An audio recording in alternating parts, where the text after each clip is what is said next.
Hey everybody, I'm Sam Haymartin. You're watching Growing Older Gay. This is episode 10 of Surviving Anti-LGBT Politics, our final episode. And today we're talking about the idea that we need to keep building utopia. And why is that? Well, our previous 9 episodes have been all about preparing ourselves for the years ahead, the battles ahead, the challenges ahead, and setting ourselves up for success and how to deal with the feelings and the issues and the people that are part of this thing that's going on out there in the world that we have to push back against and survive. And the final chapter in this is the fact that we cannot lose ourselves in the fight. We have to continue to be joyful, to be loud and proud about who we are, and to continue to build our community and to continue to have fun, have joy, have lots of sex. They hate that. Oh my God, do they hate that? We have to continue to build our utopia. We continue to move forward. And to set the tone for what I'm talking about, I want to quote Dan Savage, who's a well-known podcaster. Earlier last month, he said something in his podcast that really resonated with me, and I just want to share it with you because I think it really encapsulates the message of what we're trying to convey today, and it's this. During the darkest days of the AIDS crisis, we buried our friends in the morning, we protested in the afternoon, and we danced all night. The dance kept us in the fight because it was the dance we were fighting for. It didn't look like we were going to win then, and we did. It doesn't feel like we're going to win now, but we could. Keep fighting, keep dancing. So yeah, we need to fight. We need to fight with all of our might, but we need to keep celebrating and having a good time. We need to keep building our community. So on a personal level, we cannot stop fighting for our dreams, what we want out of this life, who we are and what we're about. The anti-LGBT forces out there are demoralizing on some days. They're de-affirming on some days. They're depressing on some days. But while we're fighting and pushing back, we need to remember to keep building within ourselves, to keep looking for the things in our life that we want to have and to live our best lives. We can't let them take our joy away on a personal level. It's like the Grinch Who Stole Christmas. When he looked in and peered in on the Who's, they were still having joy and fun, and he couldn't understand that. Why are they still happy after all the things I've tried to take away from them?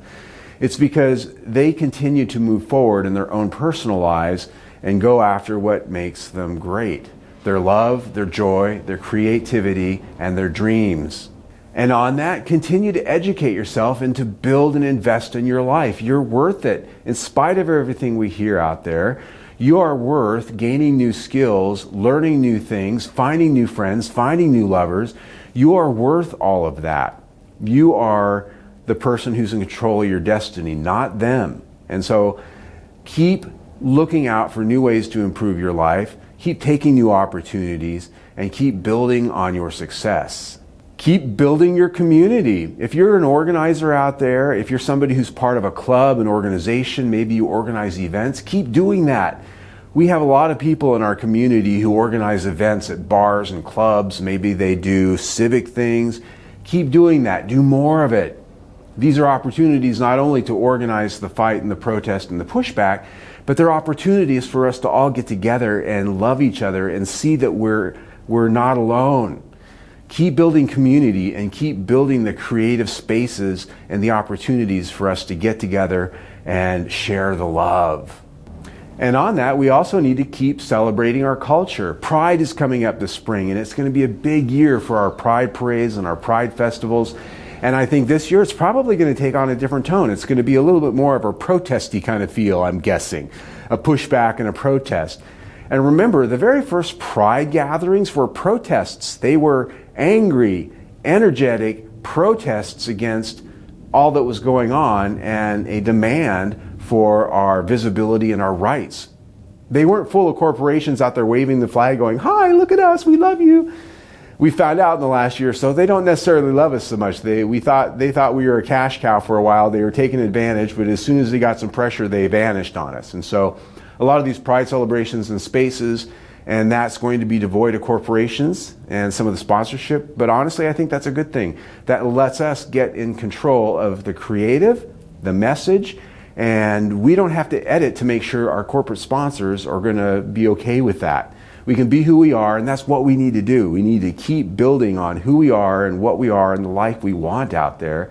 And that translates to our culture. We need to be out and proud. We have everything to show for our inner goodness. We are good people. In spite of what those people out there think, we are creative, we are loving, we are open-minded in ways that some of these people out there that are the haters, they can only wish to be. And I really think that's a lot of what makes them upset, is the fact that they see a lot of people in the LGBTQ plus community. We're out here enjoying life, we're doing things a lot of them wish that they could do. And they could, but maybe their church, their family, their culture has convinced them that they have to be a hateful bigot. And that's sad. But we don't have to be those people. We can continue to show our colors because they're good.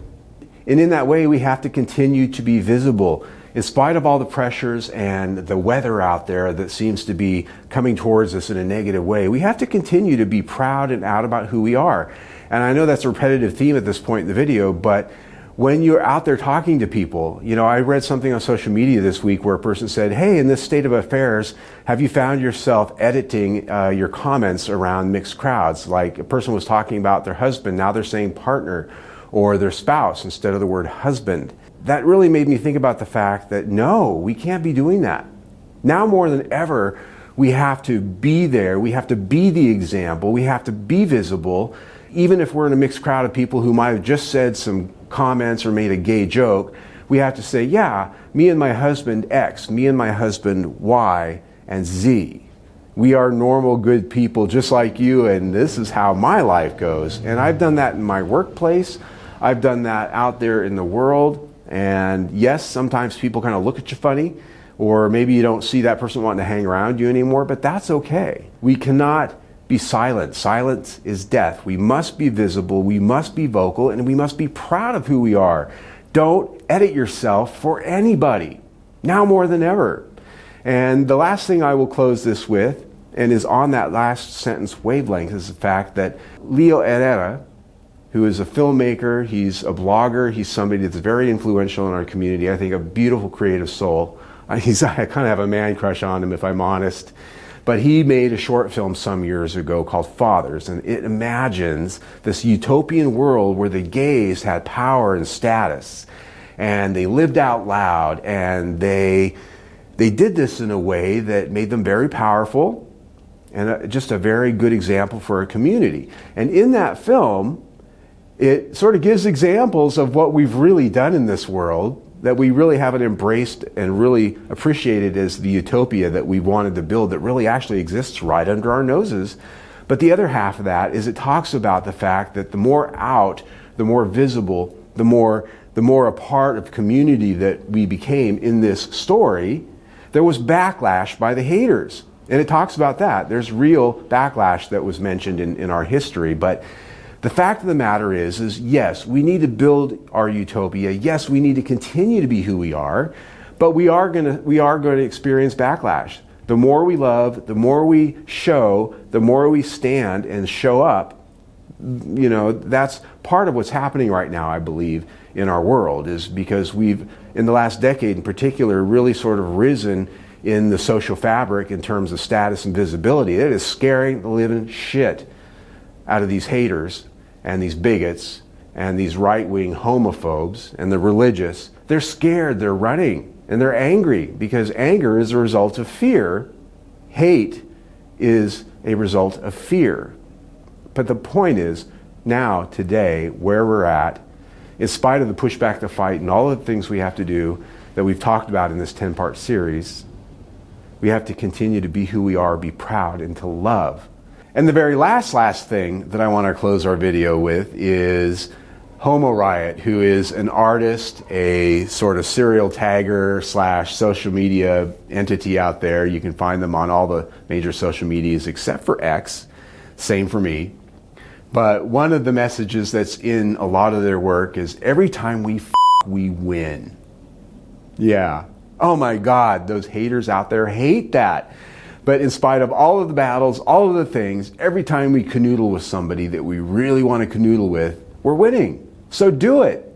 Do it every day, all the time. Because ultimately, on an individual level, that makes us a winner. Oh my God, they're going to hate that.